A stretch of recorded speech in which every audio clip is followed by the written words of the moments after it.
ಓಂ ಶಾಂತಿ. ಇಂದಿನ ದಿನಾಂಕ 14/5/2025. ಪ್ರಾರ್ಥ ಮುರುಳಿ ಬಾಪ್ತಾದ ಮಧುಬನ. ಮಧುರ ಮಕ್ಕಳೇ, ನೀವೀಗ ಸಂಗಮದಲ್ಲಿದ್ದೀರಿ.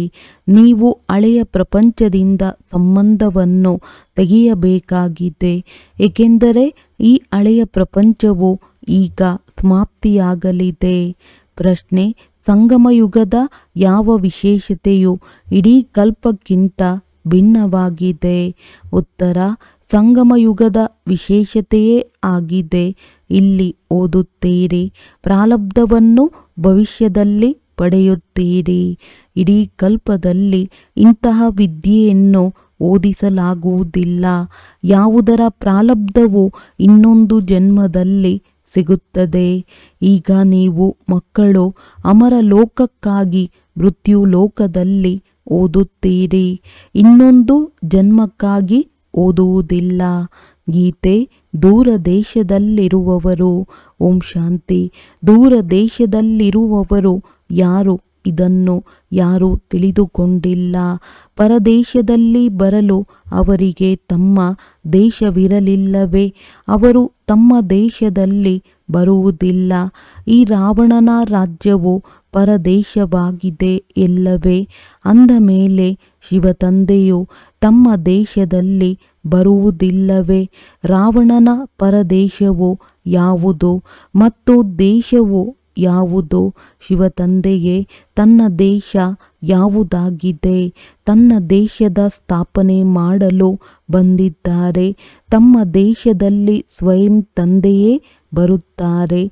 ಒಬ್ಬಿಬ್ಬರು ತಿಳಿಸಿದರು, ಒಳ್ಳೆಯದು. ಇದರ ಮೇಲೆ ಎಲ್ಲರೂ ವಿಚಾರ ಸಾಗರ ಮಂಥನ ಮಾಡಿ. ಇದು ಬಹಳ ತಿಳಿದುಕೊಳ್ಳುವ ಮಾತಾಗಿವೆ. ರಾವಣನ ಪರದೇಶವನ್ನು ತಿಳಿಸುವುದು ಬಹಳ ಸಹಜವಾಗಿದೆ. ರಾಮರಾಜ್ಯದಲ್ಲಿ ಎಂದೂ ರಾವಣನು ಬರುವುದಿಲ್ಲ. ತಂದೆಯು ರಾವಣನ ದೇಶದಲ್ಲಿ ಬರಬೇಕಾಗುತ್ತದೆ, ಏಕೆಂದರೆ ರಾವಣನ ರಾಜ್ಯವನ್ನು ಪರಿವರ್ತನೆ ಮಾಡಬೇಕಾಗುತ್ತದೆ. ಇದು ಸಂಗಮ ಯುಗವಾಗಿದೆ. ಅವರು ಸತ್ಯಯುಗದಲ್ಲಿಯೂ ಬರುವುದಿಲ್ಲ, ಕಲಿಯುಗದಲ್ಲಿಯೂ ಬರುವುದಿಲ್ಲ, ಸಂಗಮ ಯುಗದಲ್ಲಿಯೇ ಬರುತ್ತಾರೆ. ಅಂದಾಗ ಇದು ರಾಮನ ದೇಶವಾಗಿದೆ, ರಾವಣನ ದೇಶವೂ ಆಗಿದೆ. ಈ ತೀರವು ರಾಮನದ್ದು, ಆ ತೀರವು ರಾವಣನದ್ದಾಗಿದೆ. ಇದು ಸಂಗಮವಲ್ಲವೇ? ಈಗ ನೀವು ಮಕ್ಕಳು ಸಂಗಮದಲ್ಲಿದ್ದೀರಿ. ಆ ಕಡೆಯೂ ಇಲ್ಲ, ಈ ಕಡೆಯೂ ಇಲ್ಲ. ತಮ್ಮನ್ನು ಸಂಗಮದಲ್ಲಿದ್ದೇವೆಂದು ತಿಳಿಯಬೇಕು. ನಮಗೆ ಅತ್ತ ಕಡೆ ಸಂಬಂಧವಿಲ್ಲ. ಬುದ್ಧಿಯಿಂದ ಹಳೆಯ ಪ್ರಪಂಚದೊಂದಿಗಿನ ಸಂಬಂಧವನ್ನು ತೆಗೆಯಬೇಕಾಗಿದೆ. ಇರುವುದಂತೂ ಇಲ್ಲಿಯೇ. ಆದರೆ ಬುದ್ಧಿಯಿಂದ ತಿಳಿಯಿರಿ, ಈ ಹಳೆಯ ಪ್ರಪಂಚವೇ ಸಮಾಪ್ತಿಯಾಗಲಿದೆ. ನಾವೀಗ ಸಂಗಮದಲ್ಲಿದ್ದೇವೆಂದು ಆತ್ಮವು ಹೇಳುತ್ತದೆ. ತಂದೆಯೂ ಬಂದಿದ್ದಾರೆ. ಅವರಿಗೆ ಅಂಬಿಗನೆಂತಲೂ ಹೇಳುತ್ತಾರೆ. ನಾವೀಗ ಹೋಗುತ್ತಿದ್ದೇವೆ. ಹೇಗೆ? ಯೋಗದಿಂದ. ಯೋಗಕ್ಕಾಗಿಯೂ ಜ್ಞಾನವಿದೆ, ಜ್ಞಾನಕ್ಕಾಗಿಯೂ ಜ್ಞಾನವಿದೆ. ಯೋಗಕ್ಕಾಗಿ ತಿಳಿಸಲಾಗುತ್ತದೆ, ತಮ್ಮನ್ನು ಆತ್ಮನೆಂದು ತಿಳಿಯಿರಿ ಮತ್ತು ತಂದೆಯನ್ನು ನೆನಪು ಮಾಡಿ. ಇದು ಸಹ ಜ್ಞಾನವಾಗಿದೆಯಲ್ಲವೇ? ಜ್ಞಾನವೆಂದರೆ ತಿಳುವಳಿಕೆ. ತಂದೆಯು ಮತವನ್ನು ಕೊಡಲು ಬಂದಿದ್ದಾರೆ. ತಮ್ಮನ್ನು ಆತ್ಮವೆಂದು ತಿಳಿಯಿರಿ ಎಂದು ಹೇಳುತ್ತಾರೆ. ಆತ್ಮವೇ 84 ಜನ್ಮಗಳನ್ನು ತೆಗೆದುಕೊಳ್ಳುತ್ತದೆ. ತಂದೆಯು ಮಕ್ಕಳಿಗೆ ವಿಸ್ತಾರವಾಗಿ ತಿಳಿಸಿಕೊಡುತ್ತಾರೆ. ಈಗ ಈ ರಾವಣ ರಾಜ್ಯವು ಸಮಾಪ್ತಿಯಾಗಲಿದೆ. ಇಲ್ಲಿ ಕರ್ಮ ಬಂಧನವಿದೆ. ಸತ್ಯಯುಗದಲ್ಲಿ ಕರ್ಮ ಸಂಬಂಧವಿರುತ್ತದೆ. ಬಂಧನವೆಂಬುದು ದುಃಖದ ಹೆಸರಾಗಿದೆ, ಸಂಬಂಧವು ಸುಖದ ಹೆಸರಾಗಿದೆ. ಈಗ ಕರ್ಮ ಬಂಧನವನ್ನು ಕತ್ತರಿಸಬೇಕಾಗಿದೆ. ಬುದ್ಧಿಯಲ್ಲಿದೆ. ನಾವು ಈ ಸಮಯದಲ್ಲಿ ಬ್ರಾಹ್ಮಣ ಸಂಬಂಧದಲ್ಲಿದ್ದೇವೆ, ನಂತರ ದೈವಿ ಸಂಬಂಧದಲ್ಲಿ ಹೋಗುತ್ತೇವೆ. ಬ್ರಾಹ್ಮಣ ಸಂಬಂಧವು ಇದೊಂದೇ ಜನ್ಮವಾಗಿದೆ. ನಂತರ 8 ಮತ್ತು 12 ಜನ್ಮಗಳು ದೈವಿ ಸಂಬಂಧದಲ್ಲಿರುತ್ತೀರಿ. ಈ ಜ್ಞಾನವು ಬುದ್ಧಿಯಲ್ಲಿದೆ. ಆದ್ದರಿಂದ ಕಲಿಯುಗಿ ಚೀಚಿ ಕರ್ಮ ಬಂಧನದಿಂದ ಹೇಗೆ ನಿಂದನೆ ಮಾಡುತ್ತಾರೆ? ಈ ಪ್ರಪಂಚದ ಕರ್ಮ ಬಂಧನದಲ್ಲಿ ಈಗ ಇರುವಂತಿಲ್ಲ. ಇವೆಲ್ಲವೂ ಆಸುರಿ ಕರ್ಮ ಬಂಧನವೆಂಬ ತಿಳುವಳಿಕೆಯು ಸಿಕ್ಕಿದೆ. ನಾವು ಸಹ ಒಂದು ಗುಪ್ತ ಯಾತ್ರೆಯಲ್ಲಿದ್ದೇವೆ. ಈ ತಂದೆಯು ಯಾತ್ರೆಯನ್ನು ಕಲಿಸಿದ್ದಾರೆ. ನಂತರ ಈ ಕರ್ಮ ಬಂಧನದಿಂದ ಭಿನ್ನರಾಗಿ ನಾವು ಕರ್ಮಾತೀತರಾಗಿ ಬಿಡುತ್ತೇವೆ. ಈ ಕರ್ಮ ಬಂಧನವು ಈಗ ಕತ್ತರಿಸಲೇಬೇಕಾಗಿದೆ. ನಾವು ತಂದೆಯನ್ನು ಏಕೆ ನೆನಪು ಮಾಡುತ್ತೇವೆಂದರೆ ಪವಿತ್ರರಾಗಿ ಚಕ್ರವನ್ನರಿತು ಚಕ್ರವರ್ತಿ ರಾಜರಾಗಬೇಕಾಗಿದೆ. ಓದುತ್ತಿದ್ದೇವೆ ಮತ್ತೆ ಗುರಿ ಧ್ಯೇಯದ ಪ್ರಾರಬ್ಧವು ಬೇಕಲ್ಲವೇ? ನಿಮಗೆ ತಿಳಿದಿದೆ, ನಮಗೆ ಓದಿಸುವವರು ಬೇಅದ್ದಿನ ತಂದೆಯಾಗಿದ್ದಾರೆ. ಅವರು ನಮಗೆ 5000 ವರ್ಷಗಳ ಮೊದಲು ಓದಿಸಿದ್ದರು. ಇದು ನಾಟಕವಾಗಿದೆಯಲ್ಲವೇ? ಯಾರಿಗೆ ಕಲ್ಪದ ಹಿಂದೆ ಓದಿಸಿದ್ದರೋ ಅವರಿಗೆ ಓದಿಸುತ್ತಾರೆ, ಬರುತ್ತಿರುತ್ತಾರೆ, ವೃದ್ಧಿಯನ್ನು ಹೊಂದುತ್ತಾ ಇರುತ್ತಾರೆ. ಎಲ್ಲರೂ ಸತ್ಯಯುಗದಲ್ಲಿ ಬರುವುದಿಲ್ಲ. ಉಳಿದವರೆಲ್ಲರೂ ಹಿಂತಿರುಗಿ ಮನೆಗೆ ಹೋಗುತ್ತಾರೆ. ಇತ್ತ ಕಡೆ ನರಕವಿದೆ, ಅತ್ತ ಕಡೆ ಸ್ವರ್ಗವಿದೆ.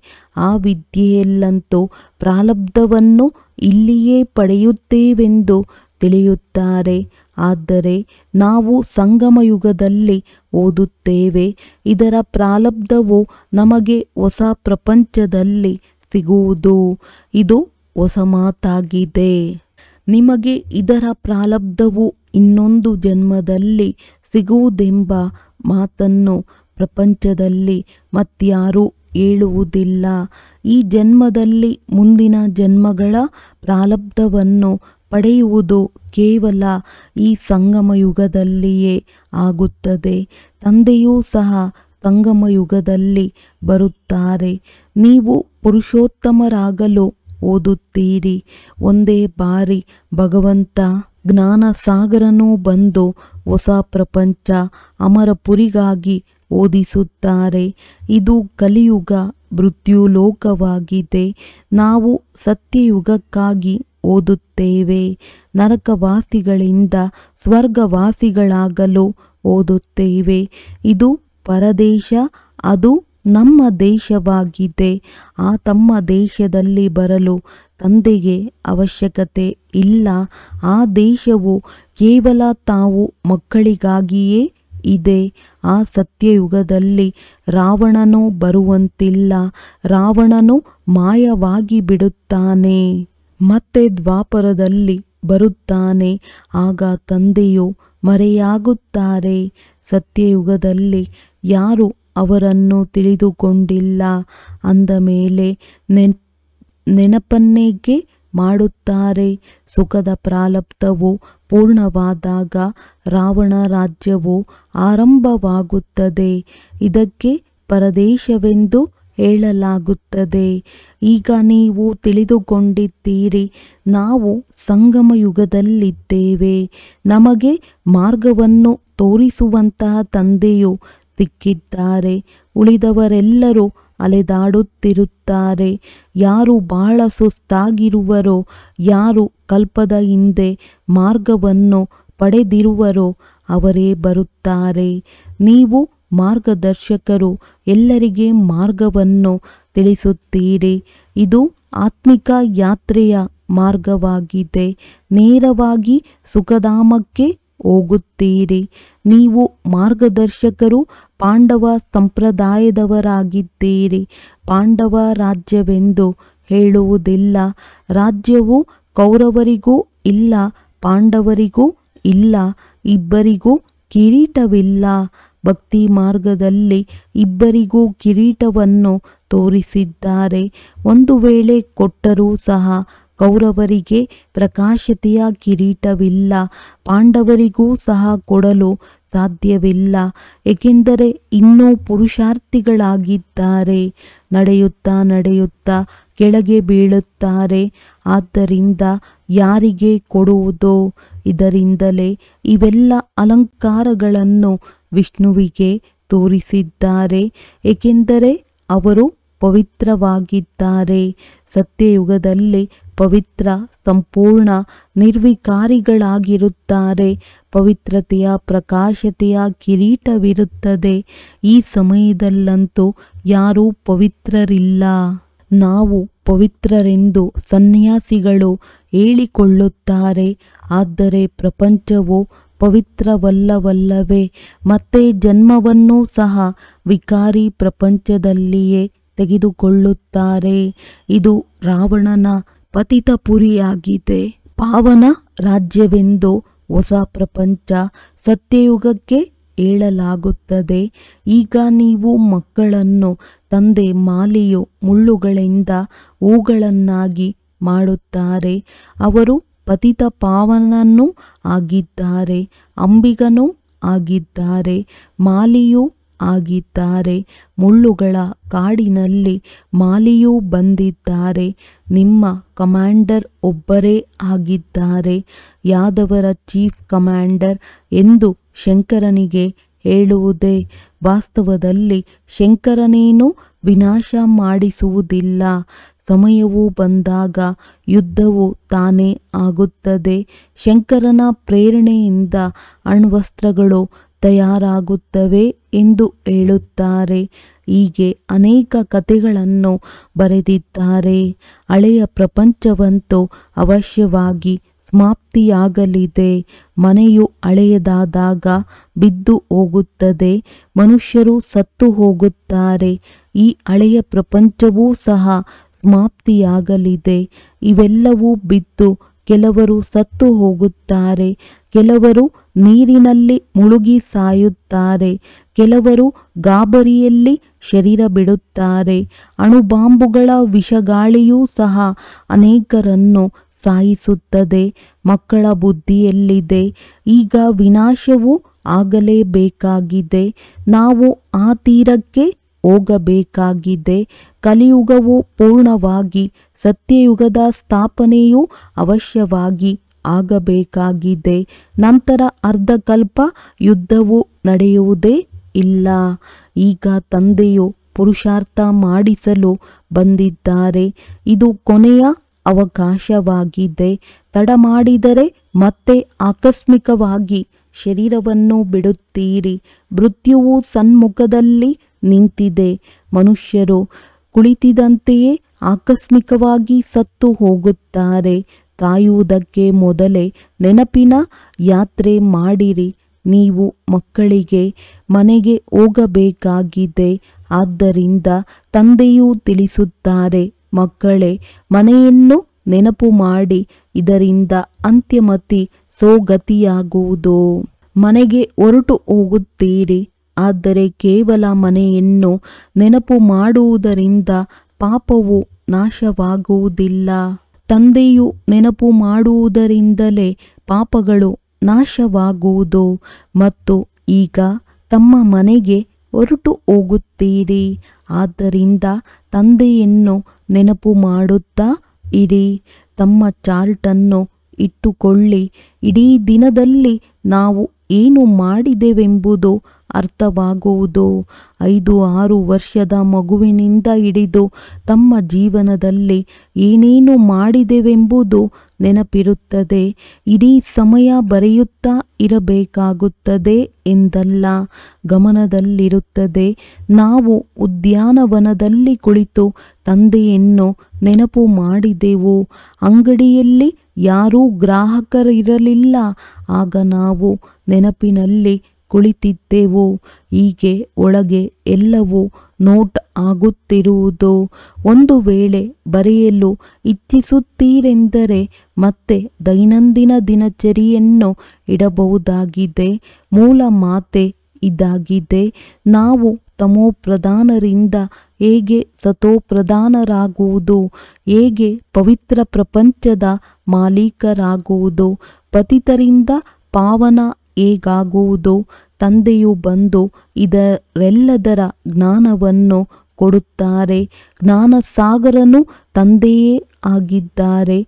ನೀವೀಗ ಹೇಳುತ್ತೀರಿ, ಬಾಬಾ ನಾವೀಗ ನಿಮ್ಮವರಾಗಿದ್ದೇವೆ, ಸದಾ ನಿಮ್ಮವರಾಗಿಯೇ ಇರುತ್ತೇವೆ. ಕೇವಲ ಮರೆತು ಹೋಗಿ ದೇಹಾಭಿಮಾನಿಗಳಾಗಿ ಬಿಟ್ಟಿದ್ದೇವೆ. ಈಗ ತಾವು ತಿಳಿಸಿದ್ದೀರಿ ಅಂದ ಮೇಲೆ ನಾವು ಮತ್ತೆ ದೇಹಿ ಅಭಿಮಾನಿಗಳಾಗುತ್ತೇವೆ. ಸತ್ಯಯುಗದಲ್ಲಿ ನಾವು ದೇಹಿ ಅಭಿಮಾನಿಗಳಾಗಿದ್ದೆವು. ಖುಷಿಯಿಂದ ಒಂದು ಶರೀರವನ್ನು ಬಿಟ್ಟು ಇನ್ನೊಂದನ್ನು ತೆಗೆದುಕೊಳ್ಳುತ್ತಿದ್ದೀರಿ ಅಂದಾಗ ನೀವು ಮಕ್ಕಳು ಇದೆಲ್ಲವನ್ನು ಧಾರಣೆ ಮಾಡಿ ಮತ್ತೆ ಅನ್ಯರಿಗೂ ತಿಳಿಸಲು ಯೋಗ್ಯರಾಗಬೇಕು. ಆಗಲೇ ಅನೇಕರ ಕಲ್ಯಾಣವಾಗುವುದು. ತಂದೆಗೆ ಗೊತ್ತಿದೆ, ನಾಟಕದನುಸಾರ ನಂಬರ್ವಾರ್ ಪುರುಷಾರ್ಥದನುಸಾರ ಸೇವಾದಾರಿಗಳಾಗುತ್ತಿದ್ದಾರೆ. ಬಲೆ ಯಾರಿಗಾದರೂ ವೃಕ್ಷದ ಬಗ್ಗೆ ತಿಳಿಸಲು ಆಗದಿದ್ದರೆ ನೀವು ತಮ್ಮನ್ನು ಆತ್ಮನೆಂದು ತಿಳಿದು ತಂದೆಯನ್ನು ನೆನಪು ಮಾಡಿ ಎಂದು ತಿಳಿಸುವುದು ಸಹಜವಲ್ಲವೇ? ಇದನ್ನು ತಂದೆಯೇ ತಿಳಿಸುತ್ತಾರೆ. ನನ್ನನ್ನು ನೆನಪು ಮಾಡಿದರೆ ವಿಕರ್ಮಗಳು ವಿನಾಶವಾಗುತ್ತವೆ ಎಂಬ ಮಾತನ್ನು ನೀವು ಬ್ರಾಹ್ಮಣರ ವಿನಃ ಮತ್ಯಾವ ಮನುಷ್ಯರು ಹೇಳಲು ಸಾಧ್ಯವಿಲ್ಲ. ಮತ್ಯಾರು ಆತ್ಮನನ್ನಾಗಲಿ ಪರಮಾತ್ಮನನ್ನಾಗಲಿ ಅರಿತುಕೊಂಡಿಲ್ಲ. ಕೇವಲ ಹಾಗೆಯೇ ಹೇಳಿಬಿಡುತ್ತೀರೆಂದರೆ ಯಾರಿಗೂ ಬಾಣವು ನಾಟುವುದಿಲ್ಲ. ಭಗವಂತನ ರೂಪವನ್ನು ಅರಿತುಕೊಳ್ಳಬೇಕಾಗುತ್ತದೆ. ಇವರೆಲ್ಲರೂ ನಾಟಕದ ಪಾತ್ರಧಾರಿಗಳಾಗಿದ್ದಾರೆ. ಪ್ರತಿಯೊಂದು ಆತ್ಮವು ಶರೀರದ ಜೊತೆ ಪಾತ್ರವನ್ನಭಿನಯಿಸುತ್ತದೆ. ಒಂದು ಶರೀರವನ್ನು ಬಿಟ್ಟು ಇನ್ನೊಂದನ್ನು ತೆಗೆದುಕೊಂಡು ಪಾತ್ರವನ್ನಭಿನಯಿಸುತ್ತದೆ. ಆ ಪಾತ್ರಧಾರಿಗಳು ವಸ್ತ್ರವನ್ನು ಬದಲಾಯಿಸಿಕೊಂಡು ಭಿನ್ನ ಭಿನ್ನ ಪಾತ್ರವನ್ನಭಿನಯಿಸುತ್ತಾರೆ. ಹಾಗೆಯೇ ನೀವೂ ಸಹ ಶರೀರವನ್ನು ಬದಲಾಯಿಸುತ್ತೀರಿ. ಅದರಲ್ಲಿ ಸ್ತ್ರೀ ಹಾಗೂ ಪುರುಷರ ಉಡುಪನ್ನು ಅಲ್ಪಕಾಲಕ್ಕಾಗಿ ಧರಿಸುತ್ತಾರೆ. ಇಲ್ಲಿ ಪುರುಷನ ವಸ್ತ್ರವನ್ನು ಧರಿಸಿದರೆ ಪೂರ್ಣಾಯಸ್ಸು ಪುರುಷನಾಗಿಯೇ ಇರುತ್ತಾರೆ. ಅದು ಹದ್ದಿನ ನಾಟಕ, ಇದು ಬೇಹದ್ದಿನ ನಾಟಕವಾಗಿದೆ. ಮೊಟ್ಟ ಮೊದಲ ಮುಖ್ಯ ಮಾತನ್ನು ತಂದೆಯು ತಿಳಿಸುತ್ತಾರೆ. ನನ್ನನ್ನು ನೆನಪು ಮಾಡಿರಿ. ಯೋಗ ಶಬ್ದವನ್ನೂ ಸಹ ಕಾರ್ಯದಲ್ಲಿ ತರಬೇಡಿ, ಏಕೆಂದರೆ ಅನೇಕ ಪ್ರಕಾರದ ಯೋಗಗಳನ್ನು ಕಲಿಸುತ್ತಾರೆ. ಅವೆಲ್ಲವೂ ಭಕ್ತಿ ಮಾರ್ಗದ್ದಾಗಿದೆ. ಈಗ ತಂದೆಯೂ ತಿಳಿಸುತ್ತಾರೆ, ನನ್ನನ್ನು ನೆನಪು ಮಾಡಿ ಮತ್ತೆ ಮನೆಯನ್ನು ನೆನಪು ಮಾಡಿದರೆ ನೀವು ಮನೆಗೆ ಹೊರಟು ಹೋಗುತ್ತೀರಿ. ಶಿವತಂದೆಯು ಇವರಲ್ಲಿ ಬಂದು ಶಿಕ್ಷಣವನ್ನು ಕೊಡುತ್ತಾರೆ. ತಂದೆಯನ್ನು ನೆನಪು ಮಾಡುತ್ತಾ ನೀವು ಪಾವನರಾಗಿ ಬಿಡುತ್ತೀರಿ. ಅನಂತರ ಪವಿತ್ರ ಆತ್ಮವು ಆರುವುದು. ಎಷ್ಟೆಷ್ಟು ನೆನಪು ಮಾಡುವರೋ ಸೇವೆ ಮಾಡುವರೋ ಅಷ್ಟು ಶ್ರೇಷ್ಠ ಪದವಿಯನ್ನು ಪಡೆಯುತ್ತಾರೆ. ನೆನಪಿನಲ್ಲಿಯೇ ಬಹಳ ವಿಘ್ನಗಳು ಬರುತ್ತವೆ. ಪಾವನರಾಗಲಿಲ್ಲವೆಂದರೆ ಧರ್ಮರಾಜಪುರಿಯಲ್ಲಿ ಶಿಕ್ಷೆಯನ್ನನುಭವಿಸಬೇಕಾಗುವುದು. ಮರ್ಯಾದೆಯು ಹೊರಟು ಹೋಗುವುದು. ಪದವಿಯು ಭ್ರಷ್ಟವಾಗುವುದು. ಅಂತಿಮದಲ್ಲಿ ಎಲ್ಲವೂ ಸಾಕ್ಷಾತ್ಕಾರವಾಗುತ್ತದೆ. ಆದರೆ ಏನೂ ಮಾಡಲು ಸಾಧ್ಯವಿಲ್ಲ. ನಿಮಗೆ ಎಷ್ಟೊಂದು ತಿಳಿಸಿದೆನೋ, ಆದರೆ ನೆನಪು ಮಾಡಲಿಲ್ಲ. ಪಾಪಗಳು ಉಳಿದು ಬಿಟ್ಟಿತು. ಈಗ ಶಿಕ್ಷೆಯನ್ನು ಅನುಭವಿಸಿ ಎಂದು ಸಾಕ್ಷಾತ್ಕಾರ ಮಾಡಿಸುತ್ತಾರೆ. ಆ ಸಮಯದಲ್ಲಿ ವಿದ್ಯಾಭ್ಯಾಸಕ್ಕಾಗಿ ಅವಕಾಶವಿರುವುದಿಲ್ಲ. ನಾವು ಏನೇನು ಮಾಡಿದೆವು, ಸುಮ್ಮನೆ ಸಮಯವನ್ನು ಕಳೆದೆವೆಂದು ಬಹಳಷ್ಟು ದುಃಖ ಪಡುತ್ತೀರಿ.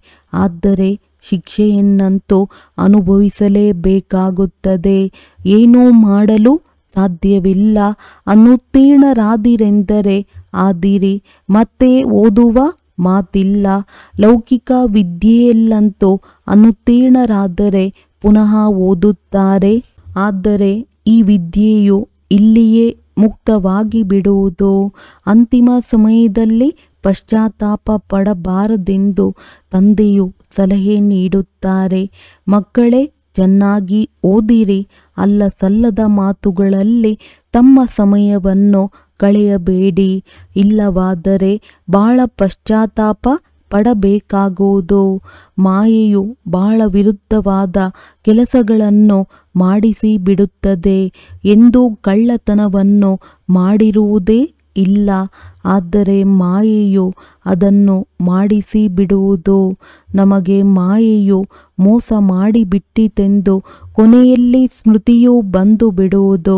ಇಂತಹ ಪದಾರ್ಥವನ್ನು ತೆಗೆದುಕೊಳ್ಳಲೇ ಎಂದು ಮೊದಲು ಮನಸ್ಸಿನಲ್ಲಿ ಸಂಕಲ್ಪವೂ ಬರುತ್ತದೆ. ಆದರೆ ಇದು ಸರಿಯೇ ಅಥವಾ ತಪ್ಪೇ ಎಂದು ತಿಳಿಯುವ ಬುದ್ಧಿ ಸಿಕ್ಕಿದೆ. ಈ ವಸ್ತುವನ್ನು ತೆಗೆದುಕೊಂಡರೆ ತಪ್ಪಾಗುವುದು, ತೆಗೆದುಕೊಳ್ಳದೆ ಇರುವುದೇ ಸರಿಯಾಗಿದೆ. ಈಗ ಏನು ಮಾಡುವುದು? ಪವಿತ್ರರಾಗಿರುವುದು ಒಳ್ಳೆಯದಲ್ಲವೇ? ಸಂಘದೋಷದಲ್ಲಿ ಬಂದು ಸಡಿಲವಾಗಬಾರದು. ನಾವು ಸಹೋದರ ಸಹೋದರಿಯರಾಗಿದ್ದೇವೆ ಅಂದ ಮೇಲೆ ನಾಮರೂಪದಲ್ಲಿ ಹೇಗೆ ಸಿಕ್ಕಿಕೊಳ್ಳುವುದು? ದೇಹದ ಅಭಿಮಾನದಲ್ಲಿ ಬರಬಾರದಾಗಿದೆ. ಆದರೆ ಮಾಯೆಯು ಬಹಳ ಶಕ್ತಿಶಾಲಿಯಾಗಿದೆ.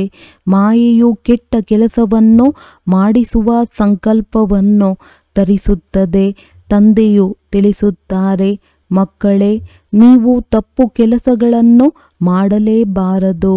ಯುದ್ಧವು ನಡೆಯುತ್ತದೆ ಎಂದರೆ ಕೆಳಗೆ ಬೀಳುತ್ತೀರಿ. ಮತ್ತೆ ಸರಿಯಾದ ಬುದ್ಧಿಯು ಬರುವುದೇ ಇಲ್ಲ. ನಾವು ಸರಿಯಾದ ಕಾರ್ಯವನ್ನು ಮಾಡಬೇಕಾಗಿದೆ. ಅಂದರಿಗೆ ಊರುಗೋಲಾಗಬೇಕಾಗಿದೆ. ಒಳ್ಳೆಯದಕ್ಕಿಂತ ಒಳ್ಳೆಯ ಕೆಲಸವೇ ಇದಾಗಿದೆ. ಶರೀರ ನಿರ್ವಹಣೆಗಾಗಿ ಸಮಯವಂತೂ ಇದೆ. ರಾತ್ರಿಯಲ್ಲಿ ನಿದ್ರೆ ಮಾಡಿರಿ. ಆತ್ಮವು ಸುಸ್ತಾಗುತ್ತದೆ ಎಂದರೆ ನಿದ್ರಿಸಿ ಬಿಡುತ್ತದೆ ಮತ್ತು ಶರೀರವು ನಿದ್ರಿಸುತ್ತದೆ ಅಂದಾಗ ಶರೀರ ನಿರ್ವಹಣೆಗಾಗಿ ವಿಶ್ರಾಂತಿ ತೆಗೆದುಕೊಳ್ಳುವುದಕ್ಕಾಗಿ ಸಮಯವಂತೂ ಇದೆ. ಉಳಿದ ಸಮಯದಲ್ಲಿ ನನ್ನ ಸೇವೆಯಲ್ಲಿ ತೊಡಗಿರಿ. ನೆನಪಿನ ಚಾರ್ಟನ್ನು ಇಟ್ಟುಕೊಳ್ಳಿ, ಚಾರ್ಟನ್ನು ಬರೆಯಿರಿ. ಆದರೆ ನಡೆಯುತ್ತಾ ನಡೆಯುತ್ತಾ ಅನುತ್ತೀರ್ಣರಾಗಿ ಬಿಡುತ್ತಾರೆ. ತಂದೆಯನ್ನು ನೆನಪು ಮಾಡುವುದಿಲ್ಲ, ಸೇವೆ ಮಾಡುವುದಿಲ್ಲವೆಂದರೆ ತಪ್ಪು ಕೆಲಸಗಳಾಗುತ್ತಿರುತ್ತವೆ. ಒಳ್ಳೆಯದು. ಧಾರಣೆಗಾಗಿ ಮುಖ್ಯ ಸಾರ. ಅಲ್ಲ ಸಲ್ಲದ ಪರಚಿಂತನೆ ಮಾತುಗಳಲ್ಲಿ ತಮ್ಮ ಸಮಯವನ್ನು ಕಳೆಯಬಾರದು. ಮಾಯೆಯು ಯಾವುದೇ ಉಲ್ಟಾ ಕೆಲಸವನ್ನು ಮಾಡಿಸದಂತೆ ಗಮನವಿಡಬೇಕಾಗಿದೆ. ಸಂಘದೋಷದಲ್ಲಿ ಬಂದು ಎಂದು ಸಡಿಲವಾಗಬಾರದು. ದೇಹದ ಅಭಿಮಾನದಲ್ಲಿ ಬಂದು ಯಾರದ್ದೇ ನಾಮರೂಪದಲ್ಲಿ ಸಿಕ್ಕಿ ಹಾಕಿಕೊಳ್ಳಬಾರದು. ಮನೆಯ ನೆನಪಿನ ಜೊತೆಗೆ ತಂದೆಯನ್ನು ನೆನಪು ಮಾಡಬೇಕಾಗಿದೆ. ನೆನಪಿನ ಚಾರ್ಟಿನ ಡೈರಿಯನ್ನು ಇಟ್ಟುಕೊಳ್ಳಬೇಕಾಗಿದೆ. ಅದರಲ್ಲಿ ಬರೆದುಕೊಳ್ಳಬೇಕು, ನಾನು ಇಡೀ ದಿನದಲ್ಲಿ ಏನೇನು ಮಾಡಿದೆನೋ, ಎಷ್ಟು ಸಮಯ ತಂದೆಯನ್ನು ನೆನಪು ಮಾಡಿದೆನೋ. ವರದಾನ: ನಮ್ರತಾರೂಪಿ ಕವಚದ ಮೂಲಕ ವ್ಯರ್ಥದ ರಾವಣನನ್ನು ಸುಡುವಂತಹ ಸತ್ಯಸ್ನೇಹಿ ಸಹಯೋಗಿ ಭವ. ಯಾರು ಎಷ್ಟೇ ನಿಮ್ಮ ಸಂಘಟನೆಯಲ್ಲಿ ಕೊರತೆಯನ್ನು ಹುಡುಕುವ ಪ್ರಯತ್ನ ಮಾಡಲಿ, ಆದರೆ ಸಂಸ್ಕಾರ ಸ್ವಭಾವದ ಘರ್ಷಣೆ ಸ್ವಲ್ಪವೂ ಕಂಡು ಬರದೇ ಇರಲಿ. ಒಂದು ವೇಳೆ ಯಾರೇ ನಿಮಗೆ ಬೈಗುಳ ಹಾಕಿದರೂ, ನಿಂದನೆ ಮಾಡಿದರೂ ನೀವು ಸರಿಯಾಗಿರಿ. ಯಾರಾದರೂ ಘರ್ಷಣೆಯಲ್ಲಿ ಬಂದರೂ ಸಹ ನೀವು ಅವರಿಗೆ ಸ್ನೇಹದ ನೀರನ್ನು ನೀಡಿ, ಇವರು ಏಕೆ ಹೀಗೆ, ಈ ರೀತಿ ಏಕೆ ಎನ್ನುವ ಸಂಕಲ್ಪ ಮಾಡಿ ಬೆಂಕಿಗೆ ಎಣ್ಣೆ ಸುರಿಯಬೇಡಿ. ನಮ್ರತೆಯ ಕವಚವನ್ನು ಧರಿಸಿಕೊಳ್ಳಿ. ಎಲ್ಲಿ ನಮ್ರತೆ ಇರುತ್ತದೆ ಅಲ್ಲಿ ಸ್ನೇಹ ಮತ್ತು ಸಹಯೋಗವು ಅವಶ್ಯವಾಗಿ ಇರುತ್ತದೆ. ಸ್ಲೋಗನ್: ನನ್ನತನದ ಅನೇಕ ಹದ್ದಿನ ಭಾವನೆಗಳು ನನ್ನ ಬಾಬಾ ಎನ್ನುವ ಒಂದರಲ್ಲಿ ಸಮಾವೇಶವಾಗಿ ಬಿಡುವುದು. ಅವ್ಯಕ್ತ ಸೂಚನೆ: ಆತ್ಮಿಕ ಘನತೆ ಮತ್ತು ಪವಿತ್ರತೆಯ ವ್ಯಕ್ತಿತ್ವವನ್ನು ಧಾರಣೆ ಮಾಡಿ. ಆತ್ಮಿಕ ಘನತೆಯ ಫೌಂಡೇಶನ್ ಸಂಪೂರ್ಣ ಪವಿತ್ರತೆಯಾಗಿದೆ. ತಮ್ಮೊಂದಿಗೆ ಕೇಳಿಕೊಳ್ಳಿ, ಆತ್ಮಿಕ ಘನತೆಯ ಮಿಂಚು ಮತ್ತು ಹೊಳಪು ನಿಮ್ಮ ರೂಪ ಅಥವಾ ಚರಿತ್ರೆಯಿಂದ ಪ್ರತಿಯೊಬ್ಬರಿಗೆ ಅನುಭವವಾಗುತ್ತದೆಯೇ? ಜ್ಞಾನದ ದರ್ಪಣದಲ್ಲಿ ತಮ್ಮನ್ನು ನೋಡಿಕೊಳ್ಳಿ. ನನ್ನ ಮುಖದಲ್ಲಿ, ನಡತೆಯಲ್ಲಿ ಆ ಆತ್ಮಿಕ ಘನತೆ ಕಾಣಿಸುತ್ತದೆಯೋ ಅಥವಾ ಸಾಧಾರಣ ನಡತೆ ಮತ್ತು ಮುಖವು ಕಾಣಿಸುತ್ತದೆಯೋ? ಒಳ್ಳೆಯದು. ಓಂ ಶಾಂತಿ.